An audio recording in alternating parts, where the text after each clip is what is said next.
हाँ तो डियर, यहाँ पे हम लेकर आ चुके हैं आप सभी के लिए। बिहार में अगर सरकारी नर्स बनना है तो पढ़े। जी हाँ, बिल्कुल। जॉब उन्हीं को लगता है जो अलग तरीके से पढ़ाई करते हैं। सब लोग तो एवरेज पढ़ाई करते ही हैं, सब लोग एक जैसे पढ़ाई करते ही हैं, ठीक है। लेकिन जॉब उन्हीं को लगता है जो सबसे अलग पढ़ते हैं, सबसे अलग तैयारी करते हैं, ठीक है। तो ऐसा मत कीजिए कि एएनएम की तरह जो है आप लोग का भी हाल हो जाए, क्योंकि आप लोग देखे होंगे कि एएनएम में लगभग जो है 11,000 बहाली था, लगभग 11,000, ठीक है, परमानेंट बहाली। जब उसका सीबीटी एग्जाम लिया गया तो उसमें मात्र जो है आपके लगभग 8700 कुछ समथिंग 8800 कैंडिडेट ही जो है वह पास कर पाई, और बाकी के जो भी है वह अपने कैटेगरी का मार्क्स भी जो है नहीं पास कर पाई, ठीक है ना। अपने कैटेगरी का भी जो है कटअप को नहीं पार कर पाई। तो समझ सकते हैं लगभग 2000 बहाली ऐसे ही वह जो है चला जाने वाला था। तो मैं इसलिए कहता हूँ पढ़ाई काफ़ी महत्वपूर्ण है। और अभी तो नोटिफिकेशन नहीं आई है जॉब के वैकेंसी के, लेकिन जब भी आएगी अब बहुत जल्दी आपको विदिन 1 से 2 मंथ आपको वैकेंसी देखने को मिल जाएगा। हो सकता है इसी जनवरी में देखने को मिल जाए एडवर्टीजमेंट, ठीक है। तो उससे पहले क्यों ना हम अपने पढ़ाई को पटरी पर लाएं, कम से कम डेली 30-40 क्वेश्चन का प्रैक्टिस वीडियो के माध्यम से ही करें, लेकिन ज़रूर करें। और आज मैं यह 6ठा नंबर का क्यूज लेकर आया हूं। प्रतिदिन दोपहर में 2 बजे वीडियो डलता है, जिसको आप बड़ी ही आसानी से देख सकते हैं, ठीक है। और आज मैं 30 क्वेश्चन लेकर आया हूं। इन 30 क्वेश्चन में अगर आपसे 20 क्वेश्चन से कम अगर आप सही कर पाते हैं तो समझिए आपकी तैयारी बेहतर नहीं है। आप अपने जो पहले पढ़ाई किया है जीएनएम में या बीएससी नर्सिंग में, वो आप अच्छे से पढ़ाई नहीं किए हैं, क्योंकि यहाँ पे जो भी क्वेश्चन आया है वह मॉडरेट है, मध्यम गति का है, लेकिन थ्योरिकल बेस्ड क्वेश्चन है। आपको सोचना पड़ेगा, फिर जवाब देना पड़ेगा, ठीक है। ऐसा नहीं है कि एक लाइन का है और छोटा छोटा ऑप्शन है, पढ़ लिए टिक मार दिए। आपको सोचना पड़ेगा। और मैं ऐसे ही क्वेश्चन आगे भी कराने वाला हूँ, एकदम कॉन्सेप्ट वाला, जो आपके जॉब बेसिस पर पूछा जाता है उस प्रकार से। तो चलिए आज हम 6ठे नंबर का वीडियो यहाँ पे शुरू कर रहे हैं।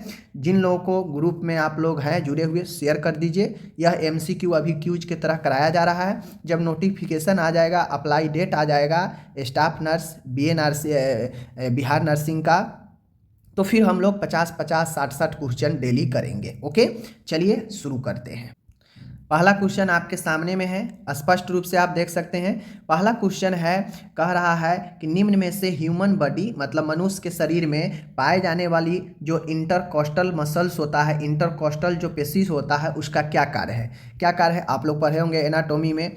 यह श्वसन में सहायक होता है। यह धूल मिट्टी के कणों को जो वायु मार्ग है उसमें जाने से रोकता है। यह व्यक्ति द्वारा जो ग्रहण किए गए भोजन है उसको फैरिंग्स से आमाशय तक पहुंचाने का रास्ता प्रदान करता है, या इससे निकलने वाले सिक्रेशन नर द्वारा उत्सर्जित सीमन का कुछ भाग बनाते हैं। मतलब 4 ऑप्शन दिए गए हैं, आपको बताना है कि इंटरकोस्टल पेशी का क्या कार्य है। तो जो लोग थ्योरी पढ़े होंगे कि इंटरकोस्टल मसल्स का क्या काम है, वो आसानी से जवाब दे देंगे, ठीक है। जो नहीं पढ़े होंगे वो सोचते रहेंगे कि आखिर क्या होगा, लेकिन मैं बता दूं इसका राइट आंसर क्या होगा।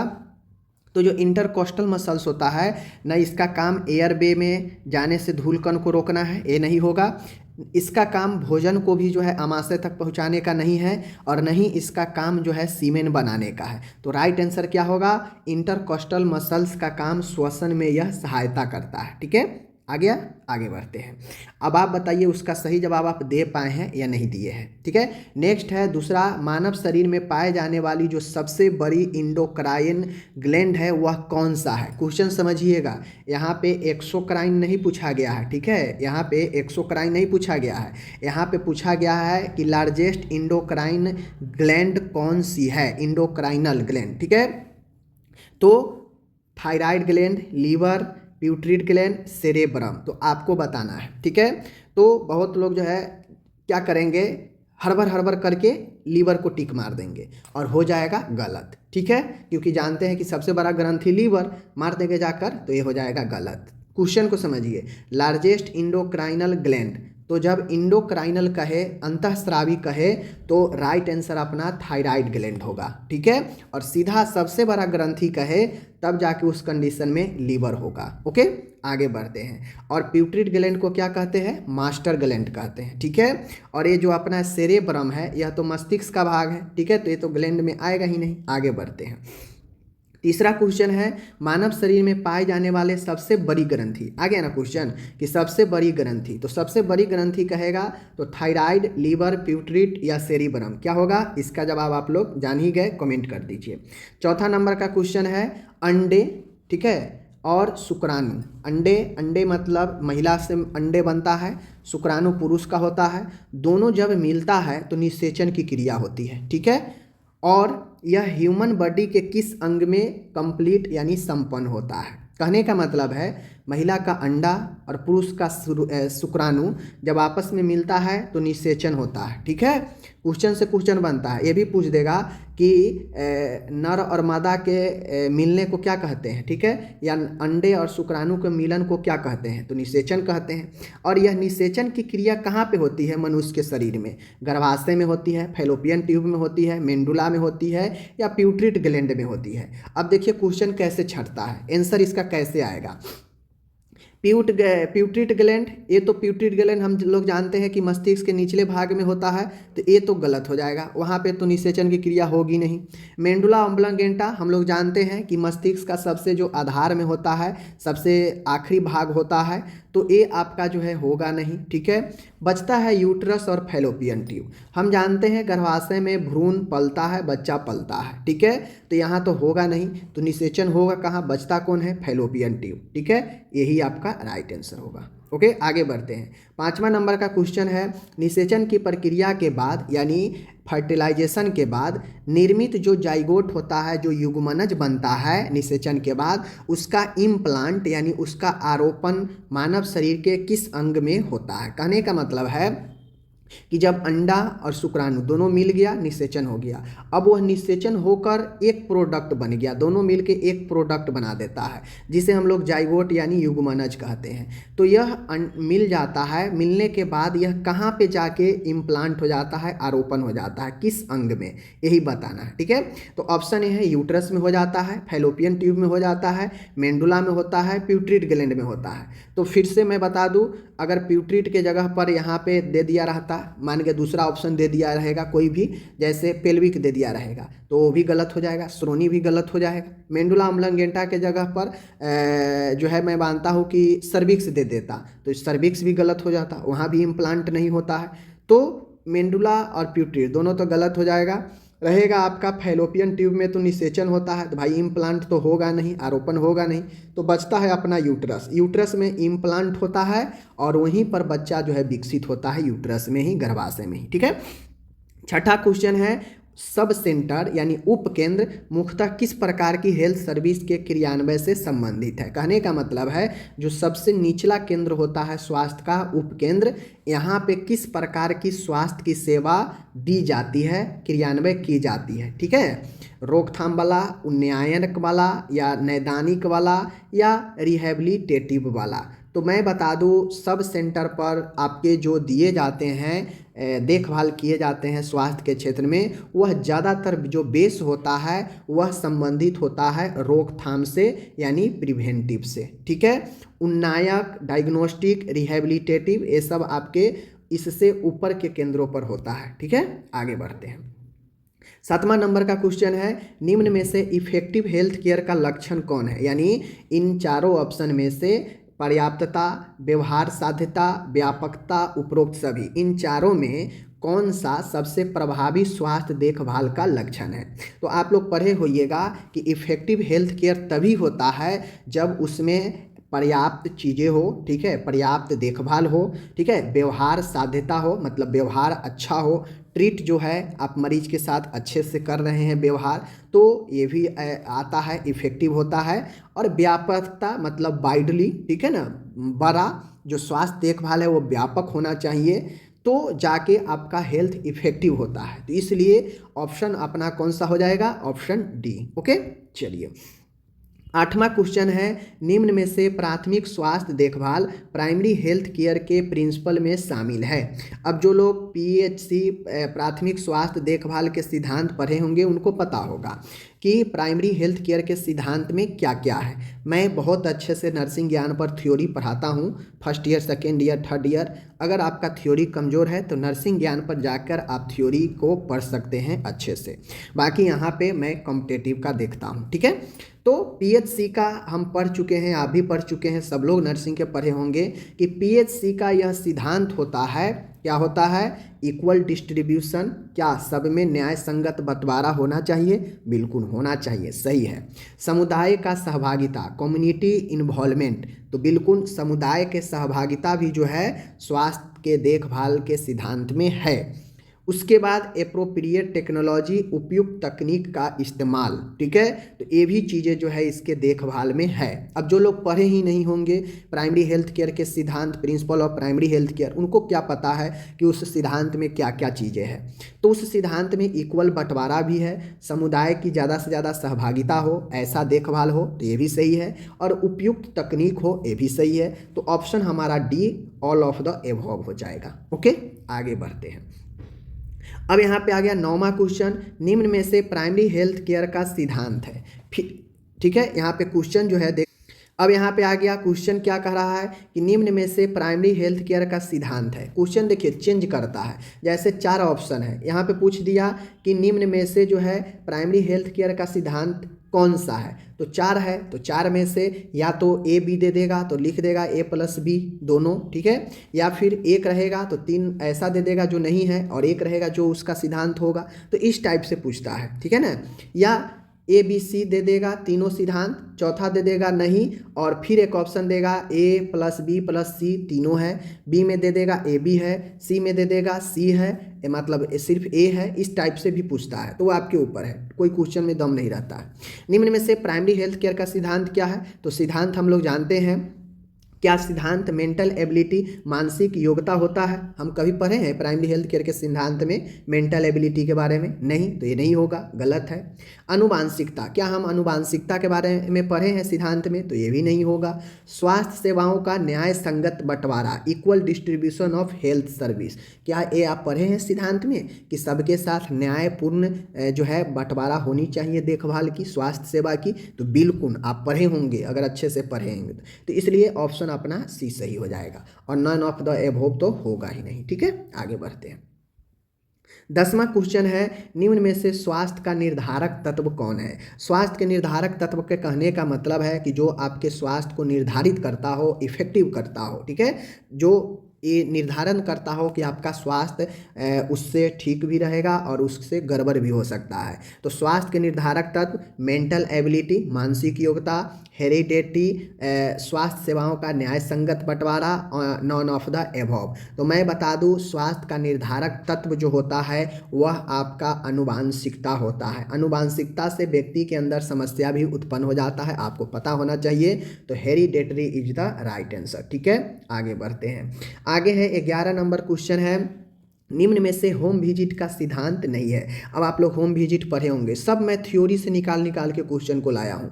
अगर आप लोग प्रतिदिन देखिएगा तो बहुत सारे टॉपिक आपको समझ में आ जाएगा। अब देखिए होम विजिट का प्रिंसिपल पूछ रहा है, तो बहुत सारे प्रिंसिपल होता है होम विजिट का, जो पढ़े होंगे थ्योरी उनको पता है। ठीक है, तो होम विजिट के प्रिंसिपल में क्या नहीं है, इन 4 ऑप्शन में बताना है। यह पूर्व नियोजित प्री प्लानेड होनी चाहिए, क्या होम विजिट पहले से नियोजित होनी चाहिए। इसके अंतर्गत प्रदान की जाने वाली सर्विस के दौरान जोखिम युक्त लोगों को प्रायोरिटी दी जानी चाहिए, मतलब जो ज़्यादा गंभीर है पहले उसकी प्राथमिकता देंगे, क्या ये है इसके सिद्धांत में। इसमें फ्लेक्सिबिलिटी नहीं होनी चाहिए, मतलब इसमें जो है आसान चीज़ें, लचीलापन नहीं होनी चाहिए। ये क्या है, ये गृह मुलाकात के दौरान नर्स को आवश्यकता अनुसार परिवार के सदस्यों को स्वास्थ्य शिक्षा प्रदान करनी चाहिए। अब बताइए जो थ्योरी नहीं पढ़े होंगे क्या उनसे क्वेश्चन सही होगा, नहीं होगा। तो यही मैं पूछ क्या रहा है, होम विजिट का सिद्धांत समझिए। होम विजिट जो होता है, होम विजिट यह प्री प्लानेड होता है, पहले से प्लान करके नर्स जो है समुदाय में जाती है, ठीक है, और वह घर घर जाकर लोगों को स्वास्थ्य के बारे में देखभाल करती है, जानकारी देती है। तो यह प्री प्लानेड होता है, सही बात है। इसके अंतर्गत जो सेवा दी जाती है वह सबसे पहले वैसे लोगों को प्राथमिकता प्रायोरिटी दी जाती है जो ज़्यादा जोखिम का है, तो ये भी बात सही है। ठीक है, इसमें फ्लेक्सिबिलिटी नहीं होती है, मतलब इसमें लचीलापन नहीं होता है, तो ये गलत है। ठीक है, होम विजिट में फ्लेक्सिबिलिटी होती है, ठीक है ना, ये ध्यान रखिएगा। तो इसके जो है सिद्धांत में जो है ये आपके गलत हो जाएगा, यहाँ पे नहीं कह रहा है, जबकि फ्लेक्सिबिलिटी इसमें होनी चाहिए, ठीक है ना। गृह मुलाकात के दौरान नर्स को आवश्यकता अनुसार परिवारों को सदस्यों को हेल्थ एजुकेशन प्रदान करनी चाहिए, तो बिल्कुल करनी चाहिए, ये है होम विजिट के सिद्धांत में। ओके, आगे बढ़ते हैं। 12 नंबर का क्वेश्चन है माय डियर, अच्छा क्वेश्चन है। एपिसपेडियास से आप क्या समझते हैं? जो लोग चाइल्ड हेल्थ में पढ़े होंगे अंदर से अच्छे से पता होगा कि एपिसडियास क्या होता है, एपिसपेडियास क्या होता है। देखिए, एपिसपेडियास यह एक जन्मजात कुरचना है, मालफॉर्मेशन है जो जन्मजात होता है बच्चे में। जन्म के बाद बच्चे में पल्मोनरी धमनी एवं ऑरोटा के बीच असमान कनेक्शन का पाया जाना, क्या ये सही है? टेस्टिज का उदर गुहा में नहीं खिसकना, क्या ये सही है? यूरेथ्रल ऑरिफिस का सीसन के पृष्ठ पर होना, क्या सही है? यूरेथ्रल ऑरिफिस का सीसन के वेंट्रल सरफेस पर होना, क्या ये सही है? तो जो लोग पढ़े होंगे उनको क्वेश्चन का आंसर पता हो गया होगा, नहीं पढ़े होंगे बता दे रहे हैं। सबसे पहले एपिसडियास जो है किससे संबंधित है? एपिसपेडियास जो है यह बच्चे के जन्मजात बीमारी है, कुरचना है, जो मूत्र मार्ग से संबंधित यह समस्या है। होता यह है कि एपिसडियास में बच्चे का जो सीसन होता है, मूत्र त्यागने वाला जो पेनिस होता है, उसके पृष्ठ पर मतलब ऊपर के साइड में जो है क्या होता है, छिद्र हो जाता है, जबकि छिद्र सामने होना चाहिए आगे, ठीक है ना। जो ऊपर से जो ये सीसन का अगला भाग होता है जहाँ पे नॉर्मल छिद्र होना चाहिए आगे से, वो आगे से नहीं होकर यह पृष्ठ पर हो जाता है, ऊपर, ठीक है ना, पृष्ठ पर। तो ऑप्शन हमारा सी सही हो जाएगा। अब जब ऊपर होगा तो मूत्र त्यागने में दिक्कत आएगा, समस्या आएगा, यही एपिसडियास होता है। समझ गए? आगे बढ़ते हैं। 13 नंबर का क्वेश्चन है, जब हम थोड़ा सा अच्छे से डिटेल से बताएंगे तो थोड़ा समय देना पड़ेगा आपको। ओके, 13 नंबर का क्वेश्चन है, एक 5 साल के नर शिशु में, नर मतलब होता है मेल, ठीक है ना, एक 5 साल का बच्चा है, उसका टेस्टिज कहाँ स्थित होगा, मतलब उसका जो वृषण होगा वह कहाँ पे स्थित होगा, टेस्टिज। 5 साल का बच्चा है, क्वेश्चन को घुमाया है, 5 साल कहे, 2 साल कहे, 1 साल कहे या 2 महीना कहे, ठीक है, या 10 साल कहे या 20 साल कहे या 50 साल कहे। क्वेश्चन को 5 साल क्यों दे दिया है? सोचने के लिए। 5 साल के बच्चा है, टेस्टिज उसका कहाँ होगा? एब्डोमिनल कैविटी में होगा, स्क्रोटम में होगा, पेनिस में होगा या फिर किडनी में होगा। कॉमन सी बातें हैं, जब बच्चा जन्म लेता है तो जन्म के कुछ देर के बाद तुरंत जो है उसका जो टेस्टिज होता है वह स्क्रोटम में, ठीक है ना, स्क्रोटम में उतर जाता है, समझ गए, वृषण कोश में उतर जाता है, समझ गए, जहाँ पे आपका लटका हुआ वो रहता है। ओके, समझ गए। चलिए आगे है, फीटल लाइफ के यानी भ्रूणीय जीवन के दौरान, जब भ्रूण किसे कहते हैं? जब बच्चा गर्भ में पल रहा होता है उसे भ्रूण कहते हैं, ठीक है ना। तो फीटल लाइफ के दौरान जो नर है, बच्चा जो है भ्रूण में यानी नर भ्रूण में टेस्टिज जो होता है कहाँ पाया जाता है, ठीक है ना, कहाँ पाया जाता है। अब जो नहीं पढ़ेंगे उनको पता ही नहीं रहेगा। तो एब्डोमिनल कैविटी में, स्क्रोटम में, पेनिस में, किडनी में। तो सबसे पहली बात टेस्टिज है, तो टेस्टिज है तो भाई किडनी में होगा नहीं, ठीक है। पेनिस तो खुद बाहर रहता है बेचारा, तो इसमें तो होने का सवाल ही नहीं, बचता है ये दोनों। तो ये दोनों हम जानते हैं। स्क्रोटम जो होता है यह जन्म के बाद जो है बच्चा का टेस्टिज इसमें आता है, स्क्रोटम में, ठीक है, जो पूर्ण लाइफ रहता है। लेकिन जन्म से पहले गर्भ में ये जो टेस्टिज होता है यह एब्डोमिनल कैविटी में रहता है, समझ गए, अमाशय जो गुहा होता है एब्डोमिनल कैविटी उसमें रहता है। तो ये ऑप्शन नंबर ए सही हो जाएगा। ओके, आगे बढ़ते हैं। 15 नंबर है, डायफ्रेमेटिक हर्निया से आप क्या समझते हैं? डायफ्रेमेटिक हर्निया जो होता है, आप लोग पढ़े होंगे हर्निया के प्रकार, तो चाइल्ड हेल्थ में आप लोग डायफ्रेमेटिक हर्निया पढ़े होंगे। इसमें एसोफेगस ब्लाइंड इंडेंट पाउच के रूप में पाई जाती है, क्या सही है? इसमें ट्रेकिया तथा इसोफेगस के मध्य असमान कनेक्शन पाया जाता है, क्या ये सही है? इसमें डायफ्राम तथा स्टोमक के बीच पाए जाने वाला द्वार अत्यधिक संकरा हो जाता है। इसमें एब्डोमिनल ऑर्गेन्स यानी पेट का जो अंग है डायफ्राम को पार करते हुए थोरेसिक गुहा में प्रवेश कर जाता है, क्या सही है बताना है। तो बेसिकली हर्निया क्या होता है? तो हर्निया वो होता है जो एक गुहा, एक कैविटी से ऑर्गेन निकलकर दूसरे कैविटी में चले जाए, ठीक है, तो उसे ही हम लोग हर्निया कहते हैं। और वहाँ पे उभार आ जाता है जब दूसरे कैविटी में चला जाता है तो वो हर्निया होता है। तो डायफ्रेमेटिक हर्निया है। तो जो डायफ्राम होता है ना, डायफ्राम जो आपके पेट और थोरेटिक कैविटी को अलग करता है, एब्डोमिनल कैविटी और थोरेसिक कैविटी को अलग करता है डायफ्राम, ठीक है ना, मसल्स। तो ये डायफ्राम जो होता है डायफ्रेमेटिक हर्निया इसीलिए कहा जाता है क्योंकि जो एब्डोमिनल ऑर्गेन होता है वह डायफ्राम को पार करते हुए थोरेसिक कैविटी में प्रवेश कर जाता है। ठीक है, इसी को हम लोग डायफ्रेमेटिक हर्निया कहते हैं। आप लोग बताइए कि ट्रेकिया और इसोफेगस के बीच में एबनॉर्मल कनेक्शन को क्या कहते हैं, बताइए कमेंट करके। ठीक है, नेक्स्ट है 16 नंबर का क्वेश्चन है, बच्चों में पाई जाने वाली रेस्पिरेटरी रोग यानी श्वसन रोग निमोनिया का मुख्य लक्षण क्या है। सबसे पहले समझिए, रेस्पिरेटरी निमोनिया क्या है, फेफड़ा का रोग है, यह एक श्वसन का रोग है।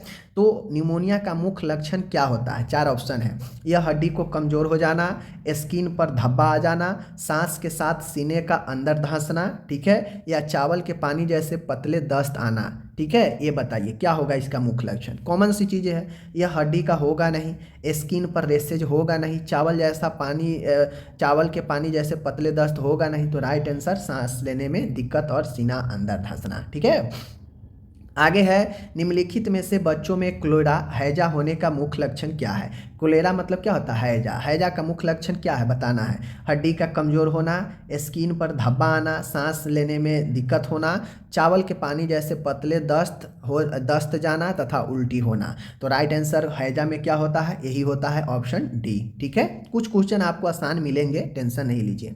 आगे है सेक्सुअल एक्साइटमेंट यानी यौन क्रिया के समय उत्तेजित होने के दौरान नर में मेल में पल्स रेट पर क्या प्रभाव पड़ता है। मतलब सेक्सुअल एक्साइटमेंट यानी सेक्सुअल उत्तेजना के दौरान पुरुषों में पल्स रेट क्या होता है, घट जाता है या बढ़ जाता है या अपरिवर्तित रहता है, घट या बढ़ दोनों सकता है। तो जब सेक्सुअल एक्साइटमेंट होता है तो मेल हो या फीमेल हो, ठीक है, दोनों में जो श्वसन पल्स रेट होता है वह बढ़ जाता है। ठीक है, क्या होगा, बढ़ जाएगा, ऑप्शन ए। ओके, उत्तेजित जब होता है बॉडी तो उसमें बढ़ ही जाएगा।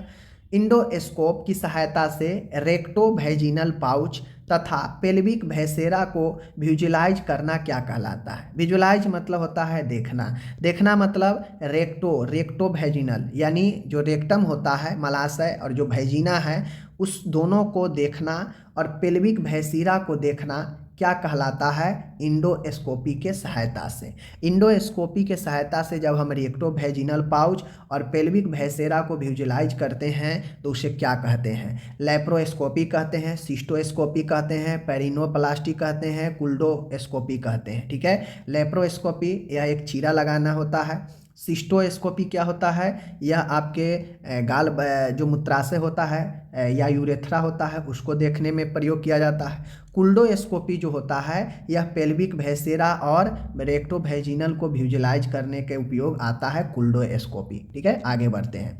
20 नंबर का क्वेश्चन है, सेक्सुअल एक्साइटमेंट के दौरान मनुष्य के जो पुरुषों के जननांगों की ओर रक्त प्रवाह ब्लड फ्लो प्रायः क्या होता है। मतलब जब सेक्सुअल उत्तेजना होता है तो पुरुषों में जो जननांग है, सेक्सुअल ऑर्गेन है, उस साइड ब्लड का फ्लो क्या होता है, क्या पड़ता है प्रभाव, बढ़ जाता है, घट जाता है, अपरिवर्तित रहता है, घट या बढ़ सकता है।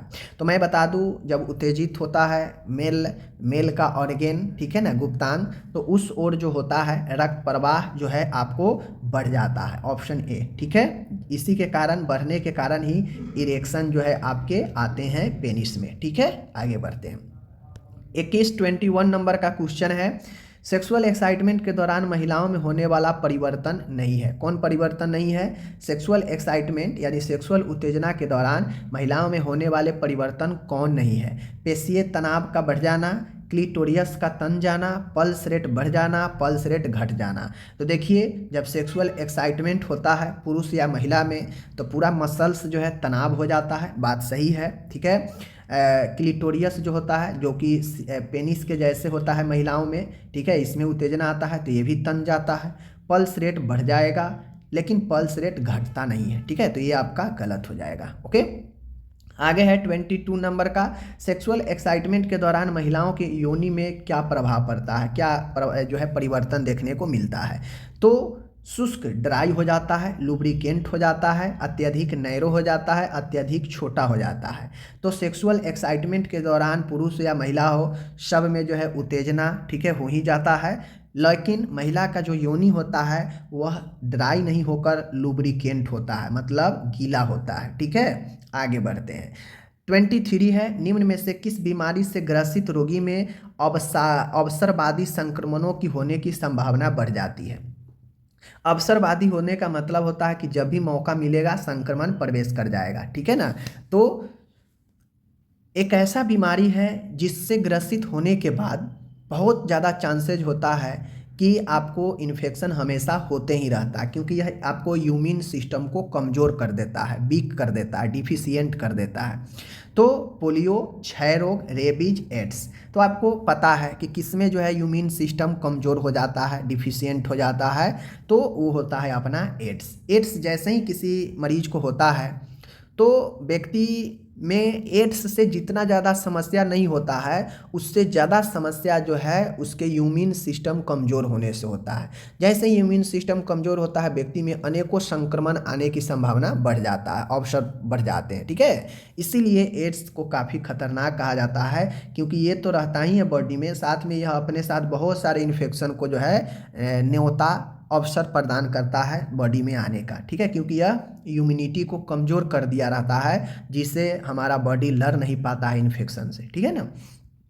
24 है, निम्न में से ट्यूबरक्लोसिस का मुख्य लक्षण क्या है। अब जो लोग ट्यूबरक्लोसिस अच्छे से पढ़े होंगे उनको पता है कि टीबी में क्या होता है। खांसी के साथ खोखो जैसी आवाज़, खोखो क्या होता है, गलत, ठीक है। 2 सप्ताह से अधिक खांसी, रोगी को उल्टी एवं दस्त होना, जबड़े, चेहरे, पीठ की मांसपेशियों में ऐंठन होना। तो सबसे पहली बात है, जबड़े, चेहरे, पीठ की मांसपेशी में ऐंठन, कोई लेना देना नहीं है। रोगी को उल्टी दस्त होना, कोई लेना देना नहीं है। खांसी तो होता है व्यक्ति को, बट खो खो जैसी आवाज़ का कोई मतलब नहीं बनता है। तो अपना क्या होगा, 2 सप्ताह से अधिक खांसी होना। और वैसे लक्षण की बात किया जाए तो टीबी वाले पेशेंट में एनीमिया भी हो जाता है, ऑक्सीजन की कमी हो जाती है, ठीक है, श्वसन कष्ट हो जाता है व्यक्ति में, सांस ठीक से नहीं ले पाता है, दम फूलने लगता है, ठीक है ना, और व्यक्ति को जो है समस्या ये होने लगता है। तो बहुत सारे लक्षण होते हैं, जब आप डिटेल से पढ़ेंगे तो पता लगेगा। 25 नंबर का क्वेश्चन है, टाइफाइड एक संचारण मुख्य रूप से किस मार्ग द्वारा होता है। टाइफाइड का जो संचरण होता है, कम्युनिकेबल जो होता है एक से दूसरे में, वह किस मार्ग द्वारा होता है। तो टाइफाइड ओरल फीकल द्वारा होता है, ड्रॉपलेट द्वारा होता है, अनप्रोटेक्टेड सेक्सुअल इंटरकोर्स के द्वारा होगा, या पैथोजन के घाव में प्रवेश करने से होगा। तो सबसे पहले जो भी रोगजनक है उसका घाव में प्रवेश करने से पता है कि कोई भी पैथोजन जो रोगजनक होता है अगर वो घाव में प्रवेश करता है तो क्या करता है, वह टिटनेस करता है, टिटनेस, ठीक है, टिटनेस करता है। नेक्स्ट है, असुरक्षित यौन संबंध के द्वारा अगर अनप्रोटेक्टेबल सेक्सुअल इंटरकोर्स अगर कोई बनाता है किसी के साथ, तो उससे क्या होता है, उससे आपका एड्स होगा, उससे आपका जो है हेपेटाइटिस वगैरह जो सेक्सुअल ट्रांसमिटेड रोग होगा वो होगा। बिंदु ड्रॉपलेट संक्रामण जो होता है, जैसे खांसने, छींकने, बोलने से निकलने वाला जो छींटा होता है, उससे किसी दूसरे व्यक्ति में जो संक्रमण होगा वो ड्रॉपलेट होता है। ओरल फीकल द्वारा जो होता है, ओरल फीकल, ठीक है, इसके द्वारा जो आपका होता है टाइफाइड, ये सब जो है आपका typhoid, right answer option A होगा, ठीक है ना। 26 क्वेश्चन है, निम्न में से एपिडेमियोलॉजी के उपयोग में शामिल है। एपिडेमियोलॉजी में कौन, जो त्रिक विज्ञान होता है एपिडेमियोलॉजी, ठीक है, उसमें क्या शामिल होता है, एपिडेमियोलॉजी के उपयोग में क्या शामिल होता है। समुदाय के स्वास्थ्य का आकलन, स्वास्थ्य सेवाओं के नियोजन एवं मूल्यांकन में सहायक, बीमारियों के कारणों का पता लगाने में सहायक, उपरोक्त में से सभी। और जो लोग एपिडेमियोलॉजी पढ़े होंगे उनको पता है कि एपिडेमियोलॉजी का उपयोग कहाँ पे होता है। तो एपिडेमियोलॉजी का उपयोग स्वास्थ्य स्तर के आकलन में भी, ठीक है, स्वास्थ्य सेवाओं को नियोजन मूल्यांकन में भी सहायता करता है। यह बीमारियों को कारणों और पता लगाने में भी सहायक होता है। तो इसलिए ऑप्शन अपना डी होगा, ठीक है, राइट। आगे है 27 नंबर क्वेश्चन है, निम्न में से एपिडेमियोलॉजी मापन का साधन नहीं है। मतलब एपिडेमियोलॉजी का मापन का साधन इनमें से कौन नहीं है। दर, रेशियो, ठीक है, प्रोपोर्शंस, इम्यूनाइजेशन। तो एपिडेमियोलॉजी का मापन का साधन जो नहीं है वह आपका इनमें से इम्यूनाइजेशन, टीकाकरण। टीकाकरण कोई मापन का साधन, मेजर का साधन नहीं होता, ठीक है। तो मेजर का साधन प्रोपोर्शन है, रेशियो है और दर है, ठीक है। आगे बढ़ते हैं। आगे है 28 नंबर क्वेश्चन है, एक गर्भवती महिला द्वारा कम से कम कितनी एंटीनेंटल विजिट की जानी चाहिए। कहने का मतलब है कि एक गर्भवती महिला के द्वारा प्रसव से पहले यानी गर्भ के दौरान कितनी बार जो है विजिट करनी चाहिए जांच वगैरह के लिए, कम से कम कितनी बार, 4 बार, 2 बार, 3 बार, या प्रेगनेंसी के दौरान साप्ताहिक, ठीक है, साप्ताहिक। तो राइट आंसर क्या होगा, कम से कम महिला को एंटीनेंटल जो विजिट होता है वह 4 बार करनी चाहिए, ठीक है। आगे बढ़ते हैं, 29 नंबर क्वेश्चन है, अच्छा क्वेश्चन है, देख लीजिए आप लोग। क्वेश्चन है, लेबर की फर्स्ट स्टेज के दौरान होने वाला शरीर क्रियात्मक परिवर्तन है। कहने का मतलब है कि लेबर के फर्स्ट स्टेज के दौरान, आपको पता होगा लेबर के कितना स्टेज होता है, पढ़े होंगे तो लेबर के फर्स्ट स्टेज के दौरान जो फिजिकल चेंजेज होता है उसमें कौन कौन से चेंजेज होता है, दर्द युक्त गर्भाशय संकुचन, सर्विक्स का पूर्ण डिलेशन, लोअर यूटेराइन सेगमेंट का निर्माण, उपरोक्त सभी। तो जो लोग पढ़े होंगे उनको पता है कि प्रसव के फर्स्ट स्टेज में दर्द, पेनफुल यूट्रेशन कंट्रैक्शन होता है, यानी गर्भाशय में दर्द के साथ संकुचन होता है, सर्विक्स का डिलेशन होता है, ये भी बात सही है, गर्भाशय के निचले जो सेगमेंट होता है उसका निर्माण होना, ये भी बात सही है, ठीक है ना, क्योंकि बच्चा जो है नीचे की तरफ खसकता है, तो इसलिए अपना ऑप्शन नंबर डी तीनों ऊपर का सही होगा। आखिरी है आज के इस वीडियो का, पार्टोग्राफ के उद्देश्य में शामिल नहीं है। पार्टोग्राफ का क्या उद्देश्य नहीं है, अब आप पार्टोग्राफ के बारे में जानते हैं तो थियोरिकल है, आराम से बता देंगे। अति शीघ्र प्रसव की एबनॉर्मल प्रोग्रेस का पता लगाना, यानी जल्दी से जो असमान प्रसव का प्रोग्रेस है उसके बारे में पता लगाना। प्रेग्नेंट महिला तथा उसके भ्रूण के प्रसव के दौरान किए जाने वाले आकलन को अधिक गुणात्मक बनाने के लिए, क्या ये सही है। प्रेग्नेंट वोमेन तथा फीटस में मौजूद समस्याओं को शीघ्र पता लगाने के लिए, फीटस की लेंथ एवं वेट पता लगाने के लिए। तो देखिए 30 के जो राइट आंसर होगा, आप पार्टोग्राफ के जरिए इनमें से क्या नहीं कर सकते हैं आप लोग कमेंट कीजिए, ठीक है, आप लोग इसे कमेंट कीजिए कि इसका राइट आंसर क्या होगा, ठीक है। मैं इसका आंसर जो है कमेंट में पिन कर दूंगा, लेकिन आप लोग जो है इसका राइट आंसर बताइए कि 30 का राइट आंसर क्या होगा, ओके, कमेंट कीजिए सब लोग। मिलते हैं अगले वीडियो में।